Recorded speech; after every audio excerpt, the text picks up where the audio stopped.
All right, everybody, how's it going? It is Tuesday, March 29th, 2022. And of course, we're, let's see, there's 31 days in this month. So I had to about 18, 19 days away from the start of the USFL regular season, the inaugural kickoff when the Stallions and the Generals play. Thank you to this website for having that back there so I could kind of see what's going on.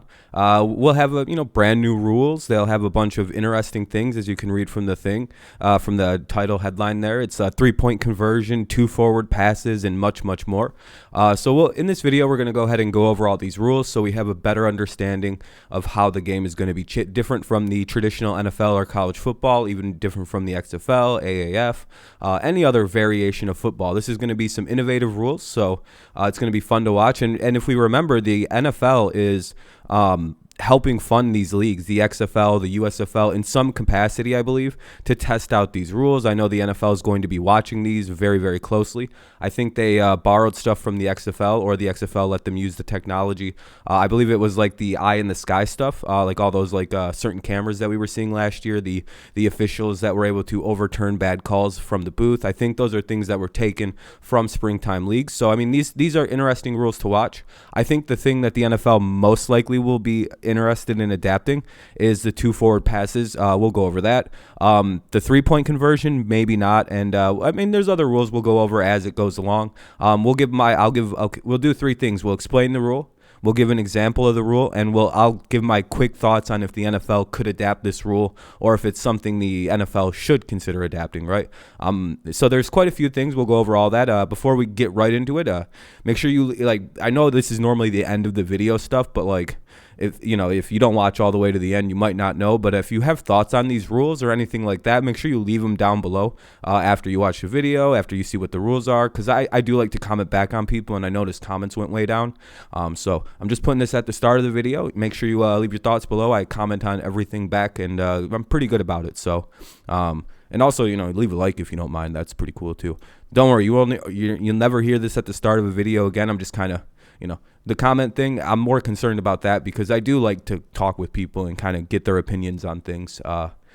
So, small thing, but we'll just jump into the video. We'll get the YouTube crap out of the way. That's out of the way. It's done. I won't talk about it again. And here we are. Let's start with the USFL rules. Thank you to Fox Sports for putting this together in a comprehensive, easy way. Let's see. I don't think it's important to read any of their press release here. The biggest rule changes pertain to extra point conversions after touchdowns, onside kicks, overtime, and passing plays, but they're not the only modifications. So, so fans, I guess I'll read this. Fans are the USFL's top priority, so our rules are designed to give fans the traditional physical play they know and love while adding some modern fast-paced elements. Mike Pereira, USFL head of officiating. So Mike Pereira, again, is quite involved in this, and if you remember Pereira, he's from the NFL, so there's probably some kind of connection there. It's things that he wants to see play out, see how they might impact the game of football, and if the NFL might take some. Of these rules. The overwhelming majority of rules that govern gameplay in the USFL are standard at the professional or collegiate level, but we are incorporating a few unconventional ideas that we're convinced will add offense. This is written really weird. That we're convinced will add offense after some coaching decisions and strategy for the better. Alter. Oh, that's what it. Okay, sorry. I have bad eyes. Alter some coaching decisions and strategy for the better and make it easier to get major penalty calls correct. Let me reread that because I fudged that all up. But we are incorporating a few unconventional ideas that we're convinced will add offense. Alter some coaching decisions and strategy for the better and make it easier to get made. So they're basically just changing rules to kind of make offense better, make coaching decisions, make those have to be stronger, and just strategy better, and work on penalties, of course. Anyway, sorry about butchering the reading of that, but it's this was written really poorly. I can't read bad writing, and I got bad eyes, so. All right, extra points. Let's just get into the actual thing that matters, the thing that people actually give a shit about in this video. When teams score a touchdown in the USFL, they'll have an option to attempt a 1, 2, or even 3-point conversion. I think this is very similar to what the XFL did with you could do extra points instead of, 1 point for a kick made with the ball snapped at the 15-yard line, 2 points for a scrimmage play from the 2-yard line that will successfully cross the goal line. So basically, it's a standard NFL thing. Then they add in the 3-point play. 3 points for a scrimmage play from the 10-yard line that successfully crosses the goal line. So you could get between 6, 7, 8, and 9 points a game,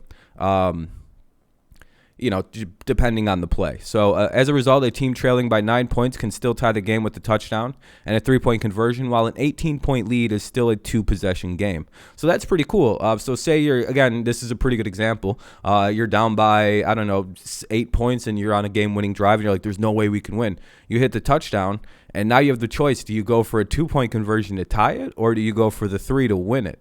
That adds a level of excitement, a kind of difference to the game. Again, pretty cool that if you're down by 8, you can miracle win a game by 1 with 9-point play. Pretty cool, pretty good situation. I think that's a good rule. I often think that that's something the NFL should consider, simply because it's exciting. More points is always fun. Plus, like, the odds of somebody actually hitting a 3-point play, pretty rare. But I mean, there would be teams that do it. Oh, yes, there would be. And it would be fun to watch some of these teams do that, especially some of these teams that are going to be really good at like scoring from inside the red zone. This is something they might want to do. All right. So that's the extra points. So they're going to add the 3-point play. So onside kicks now.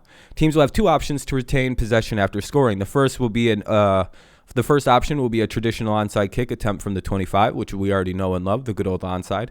The second will be running a 4th and 12 play from their own 33-yard line. That's kind of interesting. If the team makes a first down, fantastic. It retains possession from that spot. If the team attempting the onside fails, however, the defense get the ball wherever the offense is down. Oh boy, that's a rough one. So so how this works is, okay, say you score and you're down by that 18 points, right? And you hit a 9-point play, now you're down by 9. You have a couple options to try to keep the ball back inside of 2 minutes here, or inside of a minute 30 or whatever it would be. You can kick an onside, which is, the typical thing, a 50-50 ball, or like a 75-25 ball in favor of the other team. Or you could run a 4th and 12 from your own 33. So basically, say you fail this and you only get like 3 yards, the other team takes possession at like your 36-yard line and only has a they have like 16 yards and they're in the red zone, and that's kind of the danger zone. But I mean, I guess if you're already losing the game and this is like a do or die situation, it's not that big a deal. They're probably just going to kneel it out anyway. So I kind of like that. But again, I don't know if this one should come to the NFL. I kind of just like the onside kick, but I mean, it does add an interesting thing, but 4th and 12 is hard to convert. Really good field position if you fail it. So I guess there's high risk, high reward in this play. Sort of like the onside, where the onside you're like 10, 12 yards back further because of how far the ball has to travel and whatnot. I guess, but I don't know. I'm not the biggest fan of this rule, but I mean, I guess it could be interesting to have it as an option other than just a very improbable onside kick recovery. So I don't know. That one, whatever. All right, we'll go to overtime. Overtime is going to be a shootout in which each team's offense will alternate playing against the opposing defense from the 2-yard line. Each team will run a total of 3 plays, and each successful scoring attempt will receive 2 points. The team with the most points after each team has run its 3 plays wins. If the score is tied after each team runs 3 plays, the subsequent attempts will become sudden death until a winner is declared. All right, so basically you'll run 3 plays from the 2, and like say you score on 2 out of the 3, your score will be 4 points out of a possible 6. Now you have to go play 3 straight plays on defense. Say they only score 1 and only get a possible 2 out of 6 points. That means that you win the game. Now say both of you only score twice, so you both score 4 out of the possible 6 from your 3 attempts. So you have 3 attempts, 2 points each. You both score 4. You will go to a sudden death situation, kind of like college, but a little different, where you just keep, you score, and then the other team has a chance to score, and if they don't, you win. If you don't score and the other team does, they win. You kind of get the idea. The team with the most points. Yeah, that seems pretty simple. Now say you go first, you score on all 3, 6 out of 6, and the other team goes and scores only 4 out of 6, and you win. You just win. You win 6-4 in overtime. I guess that's how that's going to be operated. So that makes quite a bit of sense. It's basically you're just running 2-point conversion plays, 3 in a row, and whoever scores the most out of that wins. And if you tie, you go to sudden death, and if you fail in one and the other one doesn't fail, there you go. You take the W. Makes sense. Pretty simple. Do I like this as a replacement for NFL overtime? Not really. The NFL just needs to give both teams the ball a shot on offense, I guess. I mean, that's like seems to be the simplest way. I kind of hate that that's where the NFL is going to go with that rule, but I mean, whatever. Defense is irrelevant, I guess, in the NFL. I kind of like this rule though. It's at least it's a unique overtime, but I don't know. I don't know what the NFL should do with overtime. All right, the 2 forward passes, which is something I quite enjoy. Offenses will be allowed to throw 2 forward passes behind the line of scrimmage, expanding teams' playbook while adding even more excitement and trick play potential to games. Yeah, this is exactly how it sounds. Say you have a guy right behind the line of scrimmage and you're in the shotgun. You throw him the ball forward. He can now turn around and throw the ball downfield. He can, look down or just like do a quick little check down or anything to do, like as long as you can throw the ball twice behind the line of scrimmage. So quarterback or whoever can hike it, throw it out to who's ever at a receiver or running back or maybe like a tight end or something. And as long as the receiving player is behind the line of scrimmage, they can turn around and throw the ball again. Pretty cool. Adds a lot of trick plays. This is something I think the NFL should add. I think it's something they're probably considering because, I mean, it is kind of cool. It adds strategy. It adds a little bit of a surprise element because all of a sudden your receiver's chucking it down the field to potentially someone open. You never know. You could catch a DB napping because they already seen the throw happen, so they're kind of just in lackadaisical, like, oh, not going to let you block mode, and all of a sudden the guy just kind of like busts out and goes hard towards like the opposite corner, and the receiver just bombs it out there. Free touchdown. So I like that. I like the 2 forward passes. I like the strategy it brings. And as long as it's behind the line of scrimmage, what's the big deal? So I like that, especially if like a quarterback gets flushed out of the pocket and has to dump it off really fast to like a receiver on a screen. That receiver can turn around and just whip it down the field too to the actual receiver, like intended receiver on the play. Kind of a cool thing to add to the game. I think the NFL should highly consider the 2 forward passes behind the line of scrimmage. All right, so those are the major ones. Here's a bunch of other rules that we'll go over. Here are the cool rule changes. Instant replay, we'll go over that one now. Each coach will be allowed 1 replay challenge. Replay command at Fox Sports Control Center in LA will make all replay decisions, meaning that 1 replay crew will make all the decisions. This should ensure accurate, consistent, and faster rulings. So each team gets a replay. So, if you think something's bad or a play isn't right, you get to challenge it. And then there's a replay command at the Fox Sports Control Center will make all replay decisions, meaning that 1 replay. So basically, it's just 1 crew of guys deciding all of the replays for the league, which makes sense. It's kind of how it should be. Seems like a good rule. This will ensure accurate, consistent, and faster rulings. That's what you want to see. Good to see it. I think it's a good rule. USFL replay command will have the authority to overrule incorrect personal foul calls, including roughing the passer, hits on defenseless players, face mask penalties, horse collars, and more. Oh, wow, that's pretty cool. USFL replay will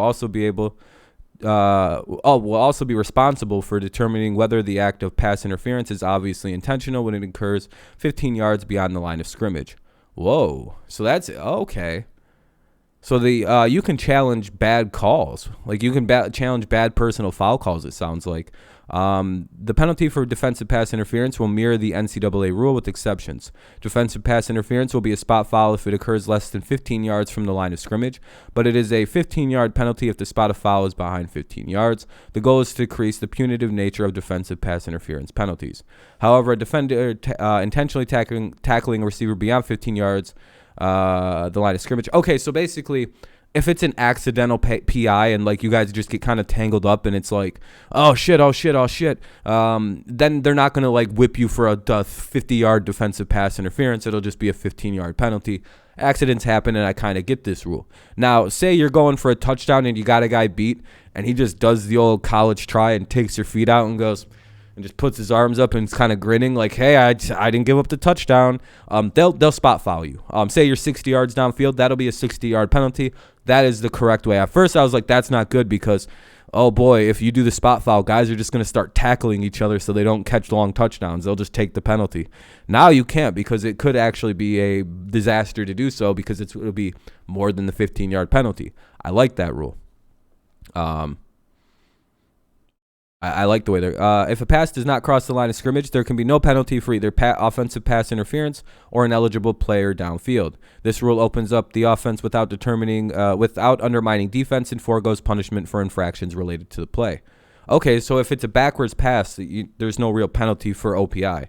So that's interesting. So essentially, a running back could shove you the fuck out of his way, and like you can throw it to whatever lineman behind the line of scrimmage. As long as you're behind the line of scrimmage, there you go. When you throw it, the first pass. So that's interesting. That adds some strategy. Now I'm not really sure about that though, because it does kind of make it seem like, you know. It's like the running back could just shove a guy away from him as long as it's throwing like a screen. I don't know. That might be abused. But yeah, that's cool. I like that we'll have the authority to overrule incorrect personal fouls. So it sounds like it doesn't even have to be a challenge. Actually, it sounds like the USFL Replay Command Center can just bring a game up and be like, that wasn't roughing the passer, and then hang the phone up, and then it's not roughing the passer anymore, which is cool. That literally fixes a lot of the problems people have with officiating in today's game. All right, those are the replay penalties and how the OPI and DPI might be different. Here's the last thing. Here's the last one. Kickoffs. All kickoffs will be from the 25-yard line. No kicking team member may line up any further back than 1 yard, while the receiving team must have a minimum of 8 players in the setup zone between the 35 and 45-yard line. After a kickoff travels 20 yards, the first touch must be by the receiving team.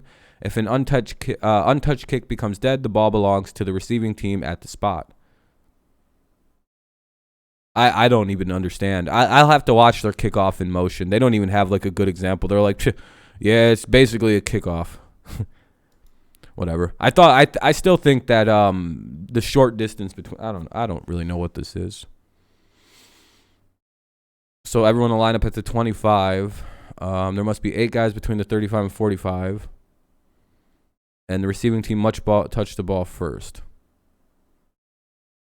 If it goes 20 yards. Okay. So I guess that's pretty self-explanatory. I don't think that's really the biggest rule. But all right, so those are the rule changes that'll be coming for the USFL. These are the important ones. Other than that, the game will basically just be your traditional NFL or college-based rules. It'll be, pretty standard stuff, horse collars and all that. But again, there's some changes. It spices some things up. So again, that's pretty much the video. Thank you so much for listening. I hope you enjoyed the video. Consider leaving a like. Leave your thoughts down below. I know I said I wasn't going to say more YouTube stuff, but just friendly reminder. Yeah, that's about it though.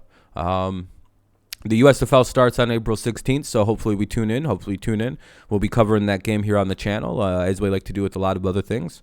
If more USFL news starts to come out, I'll make more videos about it as we get closer and closer. That's pretty much it. I'll even do some USFL picks for week 1. So I'll have my USFL picks video. That'll be exciting. And yeah, that's pretty much it.